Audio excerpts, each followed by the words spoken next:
La tolérance, ce n'est pas renoncer à ses propres convictions, mais refuser d'opprimer ou de persécuter autrui, malgré que l'on a le pouvoir de le faire et les motivations paraissant fondées. Tolérer, c'est quelquefois toucher la grandeur en soi. Bonjour à toutes et à tous, bon réveil matinal, bienvenue sur Free Matin. Dans un instant à l'autre, à suivre la une des journaux, le bulletin matinal d'information, la page des sports, la définition du jour, la rubrique trucs et astuces et les prévisions astrologiques. Juste après l'instant pub sur Free Matin, on se retrouve pour parcourir ensemble les unes de ce 5 décembre 2023.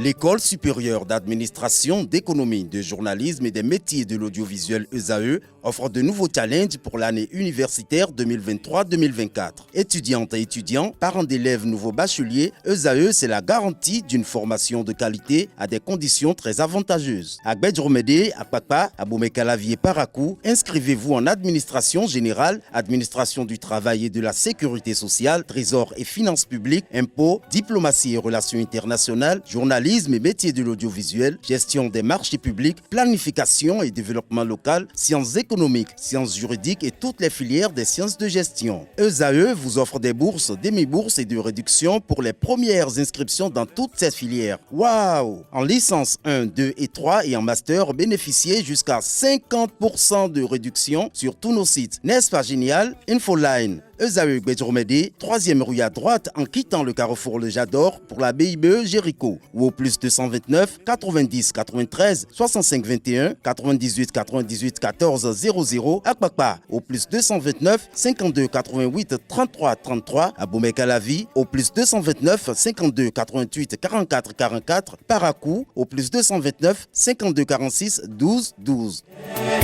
ESAE, l'excellence à un nom.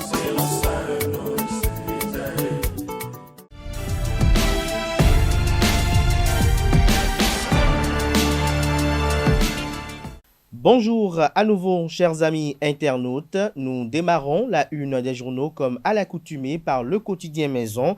L'informateur titre ce matin en manchette « Élection générale de 2026 vers le toilettage des textes ». Le journal nous apprend que de sources bien introduites, il se révèle que certains textes de loi devant régir les élections générales de 2026 pourraient être revus suite aux observations des formations politiques. Toujours à la une de l'informateur de ce matin, polémique autour des déguerpissements à Khouakodji et Togben. Les mises au point du gouvernement vous sont rapportées à la page 5. CE2AO, un sommet prévu pour le 10 décembre, nous apprend la une de ce 5 décembre 2023 du quotidien L'Informateur.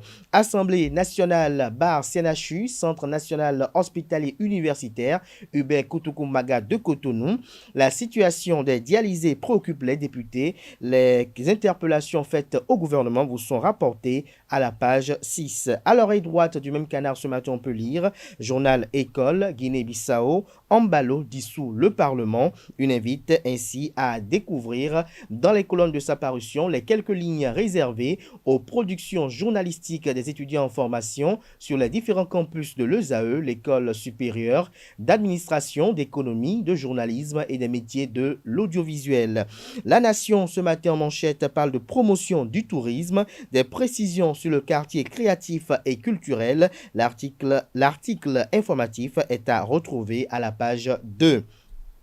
Renforcement du tissu industriel, la croissance du secteur secondaire projetée à 8% en 2024. Accord cadre de réaccréditation avec le Fonds vert pour le climat, la Banque ouest africaine de développement BOAD peut mobiliser jusqu'à 250 millions d'euros par projet. L'article qui vous renseigne est à retrouver à la page 5. Fraternité ce matin en manchette, projet de loi de finances gestion 2024, 3199 milliards 274 millions de francs CFA pour un mieux-être des Béninois. Les députés en séance plénière le 8 décembre prochain. En illustration, une photo de la plénière de l'hémicycle et du ministre d'État chargé de l'économie et des finances, chargé également de la coopération. Retrouvez des détails à la page 3. Toujours à la une de Fraternité de ce matin, projet de budget du ministère du Travail et de la fonction publique, Adidiat Matisse a défendu 7 milliards 600 millions de francs CFA au Parlement ce lundi.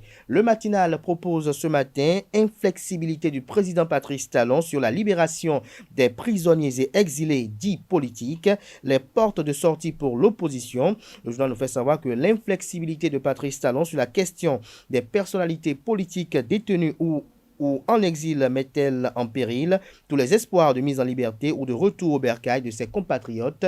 C'est une interrogation du journal. De l'avis de beaucoup d'analystes, des pistes peuvent encore être explorées par l'opposition pour faire évoluer les choses dans ce dossier. Retrouvez des détails à la page 2. Toujours à la une de Le Matinal de ce matin, secteur des transports et de la sécurité routière, le Bénin veut se doter d'une norme nationale. Matin libre à présent, journée internationale des personnes handicapées, Alpha TAC offre des fauteuils roulants dans le département du Koufo. Des détails sur cette œuvre caritative et sociale dans les colonnes de la page ce matin du journal qui propose également pour titre ce matin à sa une, premier projet de révision de la Constitution. Patrice Talon n'a toujours pas digéré le rejet et pourtant des détails sur l'article du confrère à la page 2 de sa livraison de ce matin. Nous passons à présent à Le Béninois libéré qui titre ce matin en manchette bêtises, grossièreté et autres dépravations des soi-disant tiktokeuses et tiktokers au Bénin quand le pire se passe au nez à la barbe des autorités compétentes. Retrouvez l'article du journal qui fait cas de tout ce qui se passe sur le réseau social TikTok à la page 3 de sa livraison de ce matin. Libération de Ricky Amadougou, de Joël Frédéric Aïvo et compagnie. Un important message à Patrice Talon après son refus de la libérer est à retrouver dans les colonnes de la page ce matin du journal qui communique également à sa une ce matin. Paysage médiatique béninois. Richard Boni Ouourou invite à une réforme en profondeur de l'ORTB. Toujours à la une de Le Béninois libéré de ce matin pour une fin d'année en beauté. Agualande devient le cœur des festivités enchanteresse. Le confrère de Le Télégramme ce matin en manchette parle de projet de loi d'amnistie pour la libération des prisonniers politiques. Vous connaissez déjà le sort de cette proposition de loi du fait de l'attitude de ses initiateurs. Selon Wilfried Léandre Humbedi, retrouvez la transcription intégrale de ses propos tenus sur cette actualité vendredi dernier dans les colonnes de sa parution de ce matin. Toujours à la une de Le Télégramme de ce matin, travaux en commission budgétaire à l'Assemblée nationale. Adidiat Matisse défend un budget de 7 milliards 682 millions 736 688 francs CFA devant les députés, une diminution de 6,6% par rapport à celui de l'année 2023. Des précisions sur ce budget sectoriel dans les colonnes de la page ce matin du journal qui propose également comme titre ce matin à sa une, rencontre Talon démocrate, Candide Armand Maria Zanaï accuse l'ancien président Thomas Boniaï et les siens d'être dans une posture des négociateurs de négociations clandestines. Nous passons à présent au journal La Boussole qui titre ce matin en manchette, formation sur les premiers gestes de secours avec l'indéfectible soutien du ministre Sam Seydou Adambi. L'organisation non gouvernementale Change Global World œuvre pour la préservation des vies. Le parrain a été valablement représenté par son assistante Adudine Imoro. Nous passons à présent à Le Pays émergent. Assemblée nationale 8e législature, sous la nouvelle mandature Loïc Béounou Vlavonou, les débats et questions orales ont repris de plus belle. Même l'opposition parlementaire à la parole, preuve de la vitalité de la démocratie sous Talon. Adieu, l'Assemblée monocolore, se réjouit le confrère. Dabarou, ce matin en manchette communique, deuxième édition de la foire Nati la Belle. Nati Tengu offre le meilleur rendez-vous commercial de fin d'année. C'est du 15 décembre 2023 au 3 janvier 2024, précise le confrère. Le journal nous fait savoir à travers les quelques lignes publiées en manchette avec une photo illustrative que le maire de Nati Tengu, Tade Wendeyama, et la secrétaire exécutive Djamilatou Yerim ont annoncé les couleurs de la deuxième édition de la foire Nati la Belle. C'était le lundi 4 décembre 2023. Ce lundi notamment, au détour d'une conférence de presse organisée à la salle de conférence de l'hôtel de ville de Nati Tengu. Le grand rendez-vous ou ce grand événement économique et commercial aura lieu du 15 décembre 2023 au 3 janvier 2024 à Nati Tengu et permettra de valoriser les produits locaux. Occasion pour le maire et la SE d'inviter les forains, visiteurs, partenaires techniques et financiers à saisir cette opportunité. Plus de détails sur les innovations de cette année à la page 2 de la parution ce matin du journal qui propose également comme titre ce matin à sa une Interprétant l'hymne de son parti politique, Boni-Ayi a encore frappé. Le Canard du Nord ce matin à sa une, préservation des vies des victimes d'accidents de route, les acteurs des gares routières sensibilisés sur les premiers gestes de secours, Sam Seydou Adambi et l'organisation non gouvernementale Change Global World pour une fin d'année sans danger. Ce sera tout pour la une des journaux. Place à présent au bulletin matinal d'information.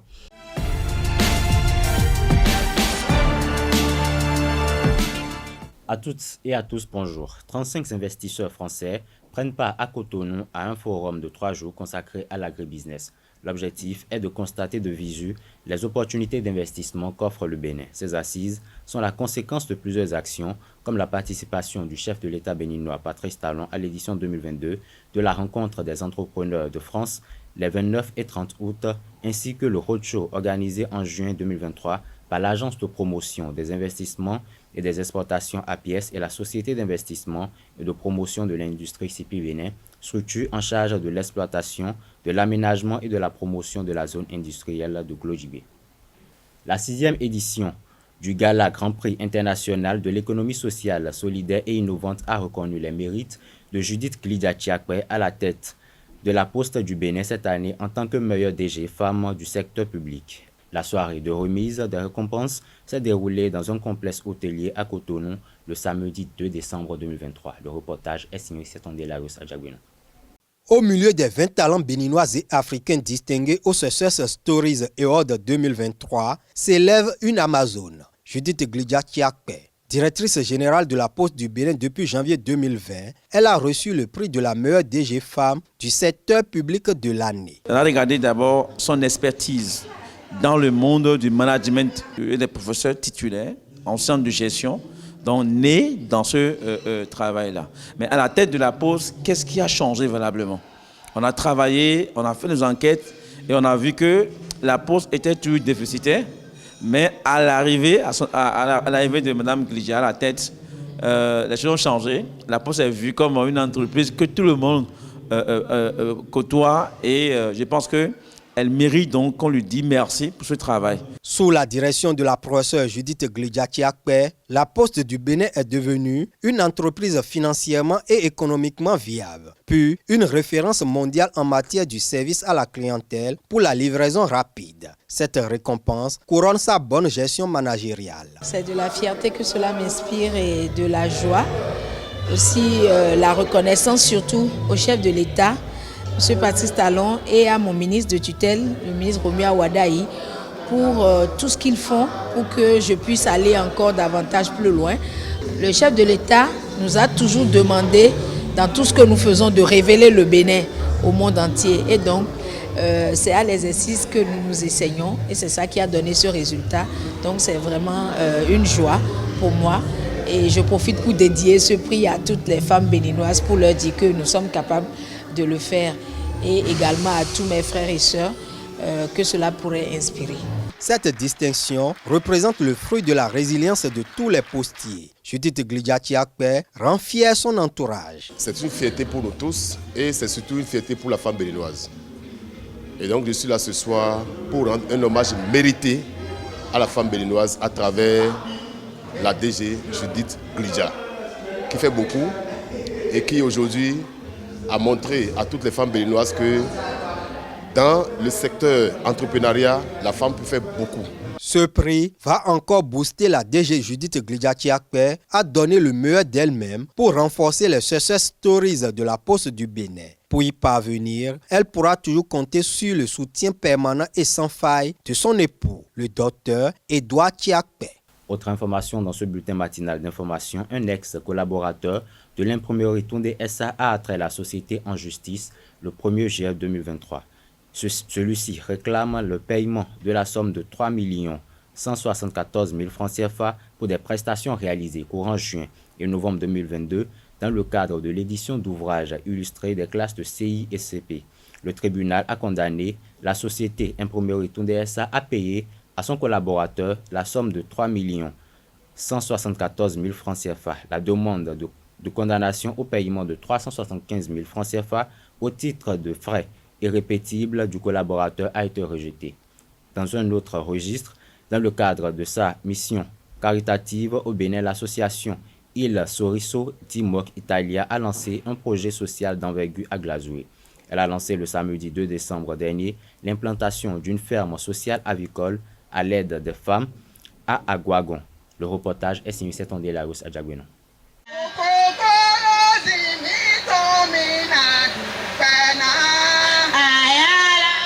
À Aguagon, une localité de l'arrondissement de Thior dans la commune de Glazoué, située à plus de 200 km de Cotonou, l'association Il Sorriso di Moc Italia va soulager les femmes de cette communauté à travers une ferme sociale avicole intitulée Maman Vite. L'installation d'un forage sur le site marque le début de la mise en œuvre du projet. Nous allons faire en ces lieux un forage qui va permettre de donner de l'eau à toute la population et aussi de permettre aux mamans qui sont défavorisées de subvenir aux besoins de leurs enfants. Le forage n'est qu'un pan du projet Maman Vite. C'est un vaste programme social couvrant plusieurs domaines. Nous allons donc, au sein de ce projet, installer un poulailler avec un début de 500 pondeuses qui ira gratuitement au bénéfice des mamans qui seront choisies. En plus de cela, il y aura des dortoirs qui seront faits ici. Il y aura un centre d'accueil qui sera là permanemment pour recueillir les difficultés des uns et des autres, que ce soit sur le plan sanitaire, que ce soit sur le plan judiciaire. En gros, l'association Il Sorriso di Moc est près de vous, proche de vous, pour vous soutenir, pour vous donner de l'espoir et pour vous donner du sourire. En raison du bien fondé et de l'opportunité du projet pour ces sujets, Dada Tokle, Agua 14, roi d'Aguagon, honore de sa présence le lancement officiel entouré de quelques hauts dignitaires. Lorsque la femme est bien, la société est bien, les enfants se portent bien et nous, sur notre trône, nous nous sentons bien également. Nous sommes très contents de ce projet et nous prions beaucoup pour les hauts dirigeants de ce projet, où qu'ils soient, que leurs familles respectives se portent très bien, que le travail aille très bien et que toutes leurs idées d'aide, surtout aux pauvres populations des zones rurales, aillent plus de l'avant. 100 femmes vont être sélectionnées pour le démarrage du projet. Le chef village d'Aguagon et le représentant de l'association des jeunes les exhortent à utiliser les ressources de Maman Vite à bon escient. Nous vous disons un grand merci et que les mal de nos ancêtres vous le rendent au centuple. Nous profitons également pour demander à nos mères bénéficiaires de ce projet d'en faire un très bon usage. Parce que quand le truc va prospérer, beaucoup d'autres actions sociales, beaucoup d'autres projets vont s'en suivre. Et c'est notre village Aguagon qui va sortir gagnant. Ce projet n'est qu'à son commencement. Ensemble avec certains sages et notables, nous allons outiller les bénéficiaires pour que les résultats soient probants. Le projet Maman Vite ne constitue pas la première intervention de Il Sorriso di Moc Italia au Bénin. Depuis près d'une décennie, cette association présidée par Mazia Danella mène des actions caritatives sur le territoire béninois.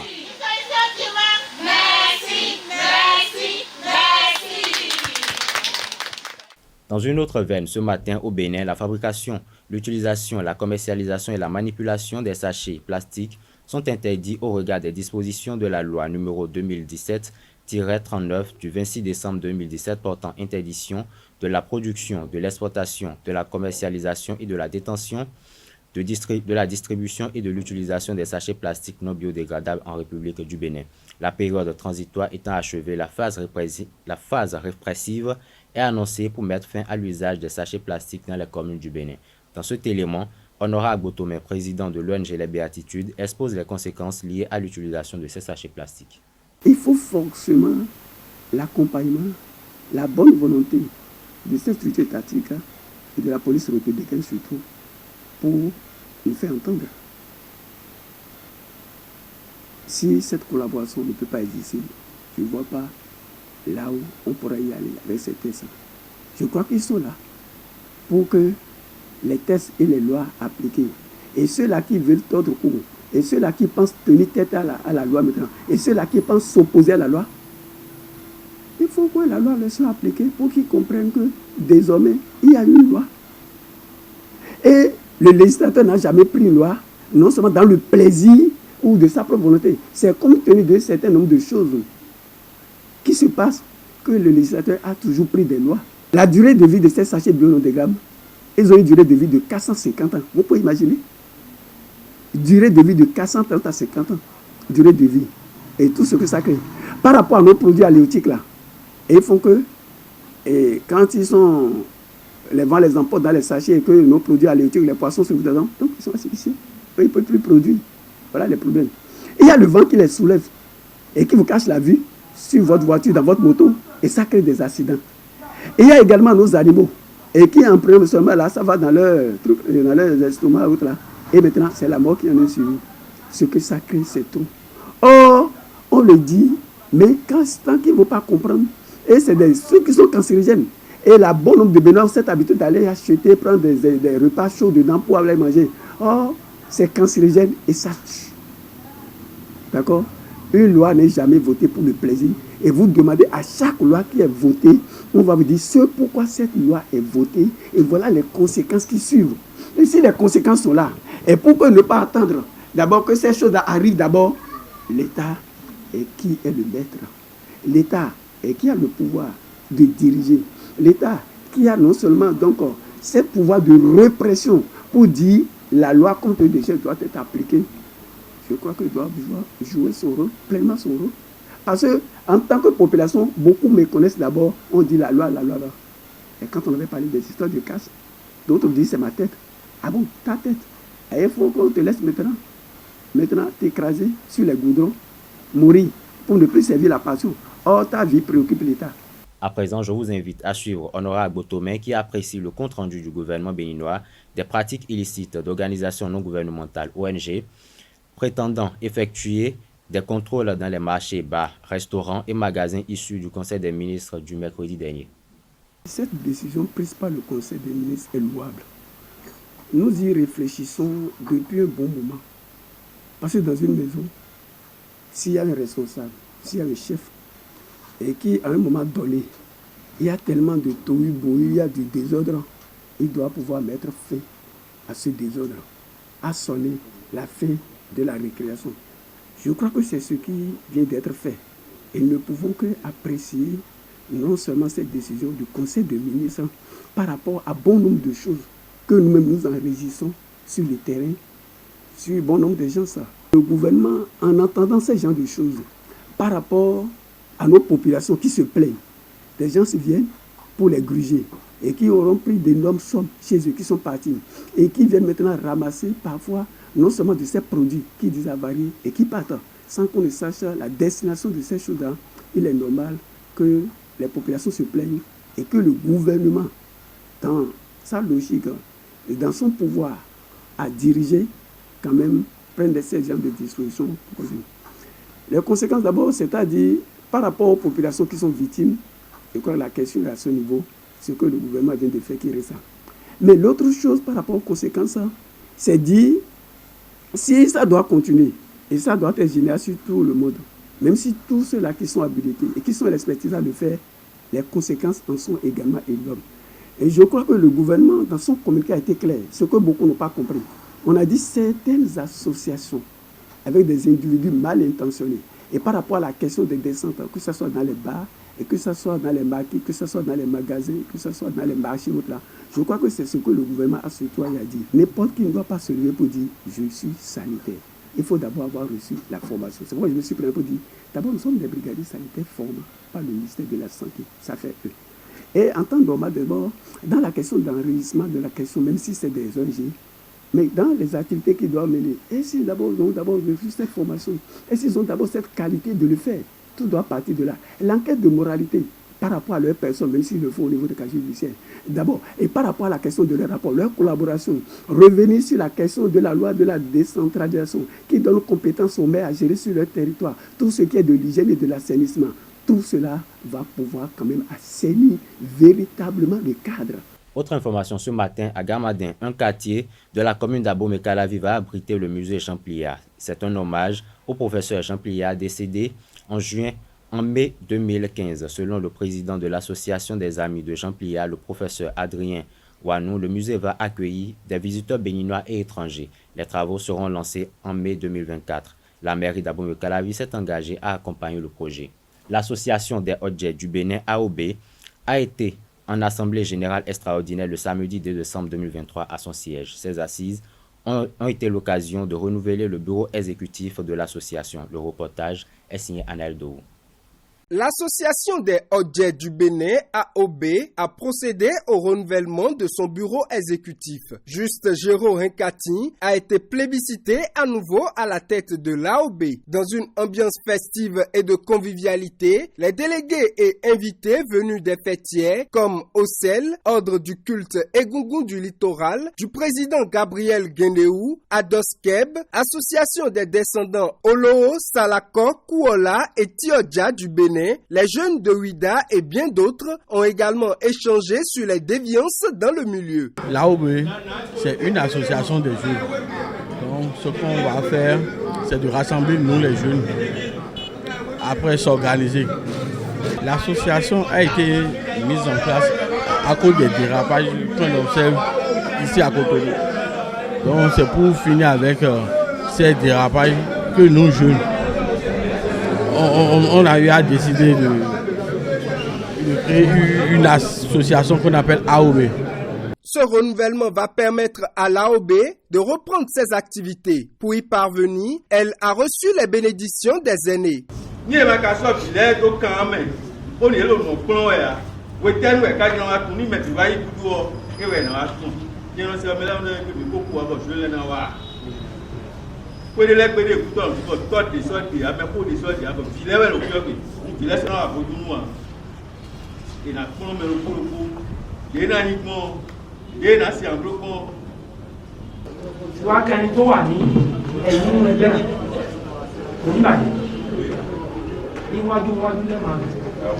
L'association des Odjets du Bénin AOB va ainsi poursuivre sa marche pour le bon fonctionnement du culte Egungun au sein des jeunes du Bénin. Une marche qui a reçu l'accord des ancêtres.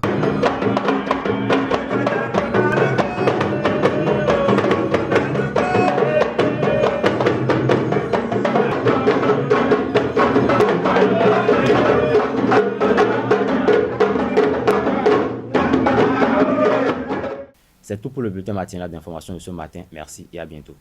Merci à vous Francis Fahmi pour cette présentation du bulletin matinal d'information. Chers amis internautes, on retrouve Billy Gaël Labi à 19h pour la grande édition du journal télévisé sur ESAE TV. Place à présent à la page des sports, une présentation de Colombe Oussou.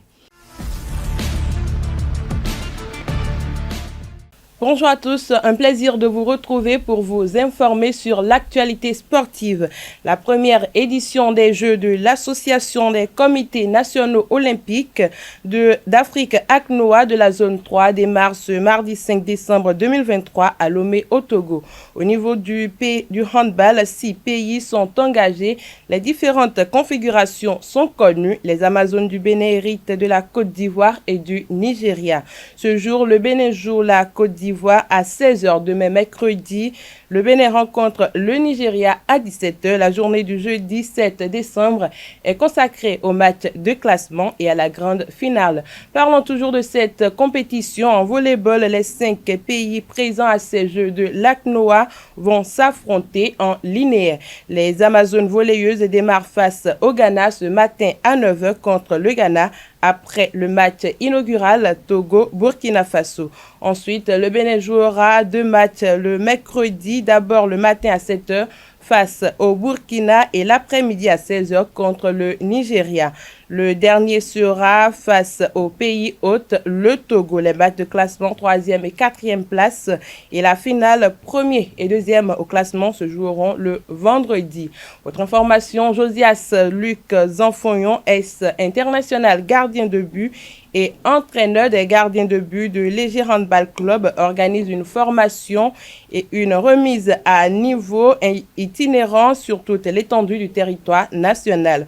Le premier objectif de cette initiative est d'appuyer la dynamique actuelle insufflée au handball national par l'actuel comité exécutif de la fédération dirigé par Sidikou Karimou. Il s'agira d'initier les handballeurs au poste de gardien de but, de faire de la remédiation et d'enrichir les acquis des handballeurs qui officient déjà en tant que gardiens de but. Au cours de la formation, les entraîneurs vont étoffer leur background en ce qui concerne l'entraînement du gardien de but. De façon spécifique, l'objectif est d'amener ces encadreurs à réfléchir à une approche plus globale sur ce poste, aussi bien sur les aspects techniques que tactiques, et de faire évoluer leur perception sur la place qu'ils accordent aux gardiens de but au cours des entraînements et bien aussi pendant les matchs. La formation est entièrement gratuite et aura lieu au stade René Pleven d'Apakwa le samedi 16 décembre 2023. Le samedi 23 décembre 2023, la formation aura lieu à Porto Novo au stade Charles de Gaulle. Le samedi 30 décembre à Lokossa au stade de Lokossa. Samedi 6 janvier 2024 à Parakou au stade Don Bosco et finalement le samedi 13 au 14 janvier 2024 à Natitengu à la Maison des Jeunes.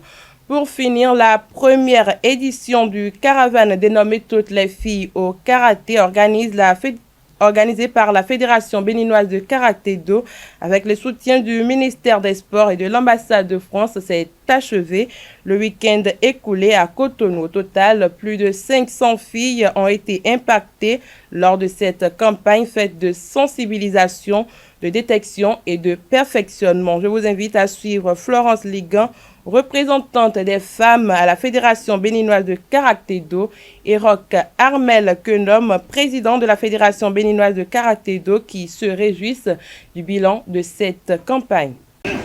Un bilan très positif parce que ça nous a permis de faire des sensibilisations au niveau des écoles, au niveau des centres de formation, au niveau des femmes en général. Par exemple, nous sommes allés au marché d'Antokwa, nous sommes allés dans l'armée pour déjà expliquer un petit peu pourquoi est-ce qu'il est important pour la fille et la femme de faire du karaté. Voilà.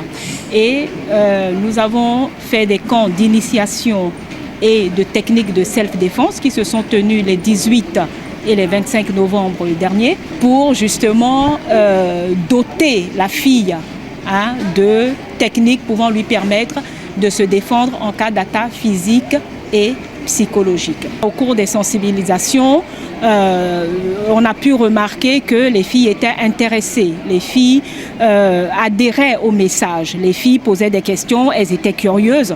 Et puis on a pu le remarquer parce que lors des deux camps que nous avons fait, le premier camp, nous avons quand même eu près de 400 à 500 filles qui sont venues voir de quoi il s'agissait réellement. Et surtout qui aujourd'hui se disent prêtes à faire du karaté pour pouvoir justement demain pouvoir avoir des armes pour se défendre dans la vie et pouvoir pour les petites filles réussir à l'école parce que nous leur avons expliqué que le karaté c'est tout sauf de la violence, c'est le courage, c'est la mémoire, c'est la concentration, en fait c'est la réussite à l'école. On a eu à faire les sensibilisations du 10 au 17 dans les écoles, dans l'armée, au marché d'Antokwa, dans les lycées, à l'université, ainsi de suite, à Cotonou et dans les environs. Nous avons été jusqu'à Bada pour vous dire, vous imaginez. Après cette phase-là, nous avons initié les camps. C'est-à-dire les gens sont venus ici, on les a initiés à des techniques de self-défense, mais simplifiées. Vous savez qu'on ne peut pas, n'est-ce pas, créer Rome en un jour. Mais on leur a donné des petites choses qui pourraient déjà leur permettre, n'est-ce pas, si quelqu'un levait la main, le bras, qu'elle sache ce qu'il y a lieu de faire. Une fille qui fait du karaté, c'est une fille qui, dans un premier temps, n'est-ce pas, va prendre confiance et conscience d'un certain nombre de choses. Confiance en elle-même et conscience du fait qu'elle est quelqu'un. D'habitude, dans notre tradition, on dit les femmes, les garçons devant les filles derrière, c'est fini. Le but de l'opération, c'est que désormais, une femme équivaudra au moins à un homme. J'ai bien dit au moins. Parce que déjà, quand on dit compétition, ce n'est qu'une rubrique. C'est elle qui nous rapporte le plus de médailles à l'international. C'est prouvé. Et quand tu confies quelque chose à une femme, quand elle a confiance en elle-même, elle fait toujours mieux que nous autres. J'ai honte de le dire, mais c'est la vérité. C'est tout pour la page des sports de ce matin. Merci et à très bientôt. Merci à vous pour cette présentation. Chers amis internautes, à présent, nous abordons la rubrique définition du jour qui est présentée par Francis Fahami.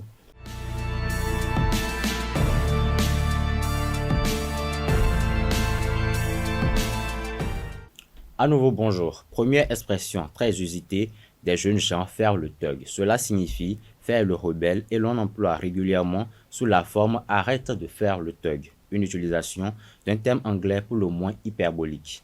Le mot le plus générique pour définir thug est voyou. Ce mot est également traduit comme gangster. Malgré cette signification négative, le mot peut également revêtir d'autres formes. Le mot thug fait référence à une personne qui a tendance à mener une vie à la dure. Par déformation, le terme est assimilé à une vie paisible.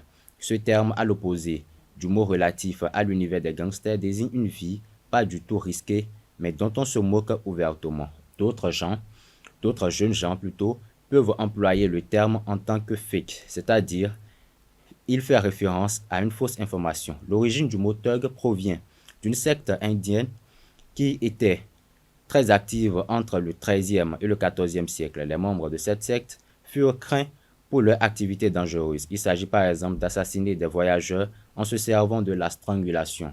Ainsi, l'origine fut associée à des assassins professionnels. Le terme fut popularisé dans plusieurs ouvrages littéraires. C'est toute la définition de ce matin. Merci et à demain. Merci à nouveau Francis Fahami pour cette présentation. S'installe Atifa Olafa qui nous présente la rubrique Trucs et astuces.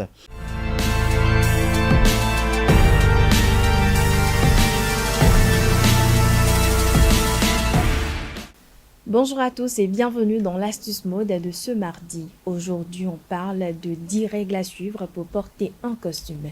Cher monsieur, sachez qu'un costume ne se démodera jamais et ceci peu importe comment il est coupé. Alors la toute première règle, c'est de s'assurer que votre veste soit assez longue.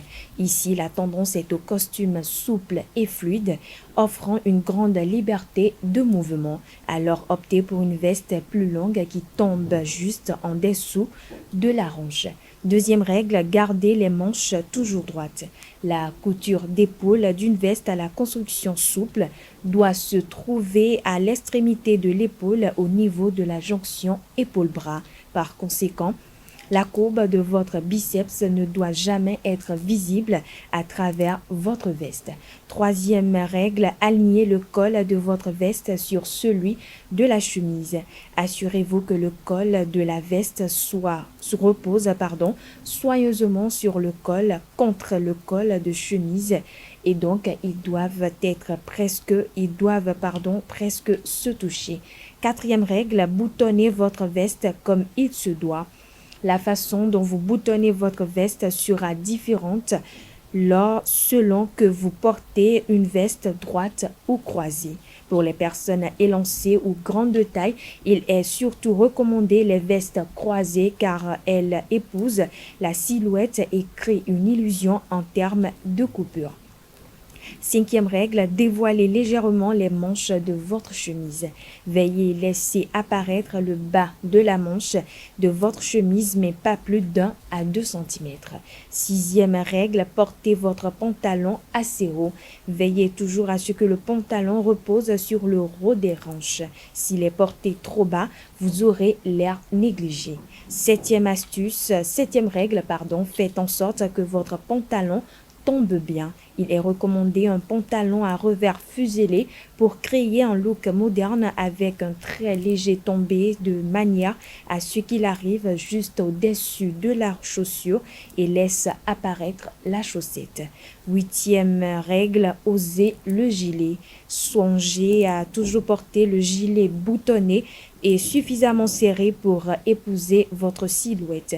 Le dernier bouton de votre gilet doit rester ouvert pour permettre une meilleure liberté des mouvements.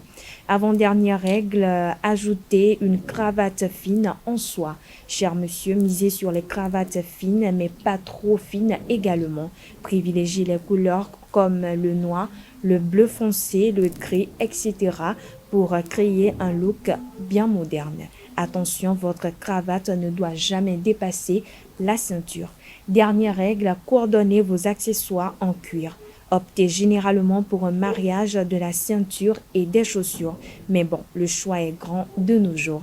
Des baskets blanches sans logo ou des mocassins noirs classiques associés à une ceinture fine feront également l'affaire. Voilà, chers internautes, c'est tout pour l'astuce mode de ce jour. Merci à vous pour ces astuces satisfaisant la face. Chers amis internautes, à présent, nous abordons la dernière rubrique de ce matin, notamment les prévisions astrologiques avec Anaël Dou.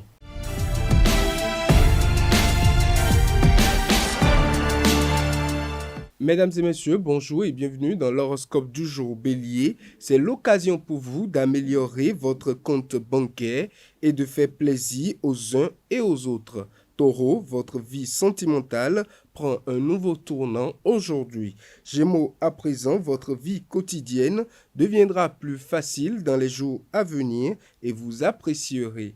Cancer, à présent, votre cœur est assuré à battre pour l'objet de vos désirs et également pour vos enfants. Lion, vous vous emploierez à mettre du bien et du bon sous votre toit. En famille régnera la gaieté. Vierge, à présent, c'est en prenant l'air que vous vous sentirez mieux aujourd'hui et puis vous aurez soif d'améliorer vos connaissances.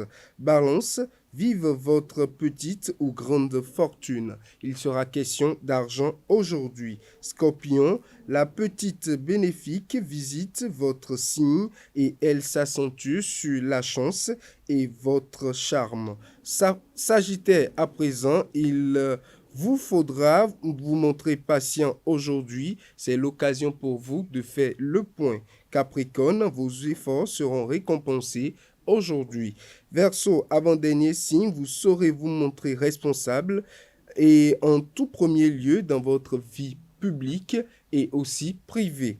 Poisson, pour finir, vous aurez la possibilité de voir ailleurs aujourd'hui et de vous dépayser. Mesdames et messieurs, c'est tout pour l'horoscope de ce jour. Merci à vous, Analdo, pour cette présentation. C'est Révélation du jour. Chers amis internautes, voilà qui met un thème à Free Matin de ce matin. Merci pour l'attention. Portez-vous bien. On se retrouve demain avec le même enthousiasme par la grâce et la volonté divine. Jusque-là, portez-vous bien. Et une fois encore, belle suite de programmes sur ESAE TV.